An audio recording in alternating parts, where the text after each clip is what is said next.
ఓం నమో వెంకటేశాయ నమః. వెంకటాద్రి సంస్థానం బ్రహ్మాండే నాసికించిన వెంకటేశ సమోదేవో నభూతో న భవిష్యతి. ఈ క్రోధీనామ సంవత్సరంలో ఏ విధంగా ఉంటుంది, వారి యొక్క ఆదాయ వ్యయాలు ఏ విధంగా ఉంటాయి, రాజ్యపూజ్య అవమానాలు కూడా ఏ విధంగా ఉంటాయనే ఈ ద్వాదశ రాశుల గురించి తెలుసుకునే ప్రయత్నం చేద్దాము.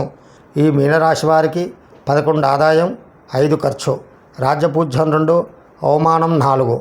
ఈ రాశి వారికి గత సంవత్సరం కంటే ఈ సంవత్సరం కూడా చిన్న చిన్న చికాకులు కలిగే అవకాశం కూడా ఎక్కువగా అవపడుచున్నది. మిశ్రమ ఫలితాలు పొందే అవకాశం అవపడుచున్నది. ముఖ్యంగా ఈ రాశి వారికి గురువు 3వ స్థానంలో, శని 12వ స్థానంలో, రాహు 1వ స్థానంలో, కేతువు 7వ స్థానంలో సంచారం చేయటం వలన చిన్న చిన్న ఇబ్బందులు పడే అవకాశం ఎక్కువగా అవపడుచున్నది. ముఖ్యంగా గవర్నమెంట్ ఉద్యోగస్తులకు ఇంక్రిమెంట్లు దాకా పై అధికారుల చేత ఒత్తిడులు ఎక్కువై చాలా వరకు ఇబ్బందులు పొందే అవకాశం కూడా ఈ మీనరాశి వారికి సంవత్సరం ఉపడుచున్నది. ముఖ్యంగా పోలీస్ డిపార్ట్మెంట్ వారికి కానీ లేదా లాయర్లకు కానీ, అనగా ధర్మం గురించి పోరాటం చేసే వాళ్లకు ఈ సంవత్సరం చాలా ఇబ్బందులు ఎదుర్కొనే అవకాశం కూడా ఎక్కువగా ఉపడుచున్నది. ముఖ్యంగా వృత్తి వ్యాపారస్తులకు లేదా నూతనంగా పెట్టుబడులు పెట్టేవారు కొంతవరకు ఆలోచన చేసి ముందుకు వెళ్తే మీకు కలిసి వచ్చే అవకాశం కూడా ఎక్కువగా ఉపడుచున్నది.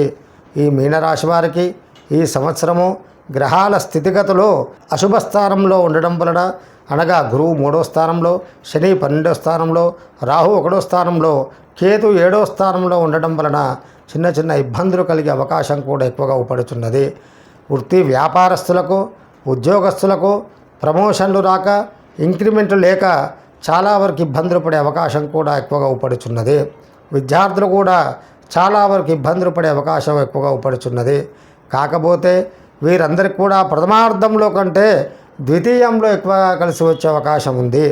అక్టోబర్, నవంబర్ మాసాల తర్వాత, అనగా విజయదశమి తర్వాత ఈ రాశి వారికి చిన్న చిన్న విజయాలు పొంది చిన్న చిన్న అవకాశాల దగ్గరికి వచ్చి మళ్ళా ముందుకు వెళ్ళే అవకాశం కూడా ఎక్కువగా ఉపడుచున్నది. గత సంవత్సరం శోభకృతనామ సంవత్సరం నుండి కూడా వాయిదా పడుతూ వస్తున్న పనులు కూడా ఈ సంవత్సరము వీరు ద్వితీయార్థంలో పూర్తి చేస్తారు. నూతనంగా పెట్టుబడులు పెట్టేవారు కానీ, లేకపోతే ఇంటిలో శుభకార్యాలు జరగకుండా ఆటంకాలు అవరోధాలు కలిగేవారు కానీ ఈ సంవత్సరం మిశ్రమ ఫలితాలు పొందే అవకాశం కూడా ఎక్కువగా ఉపడుచున్నది.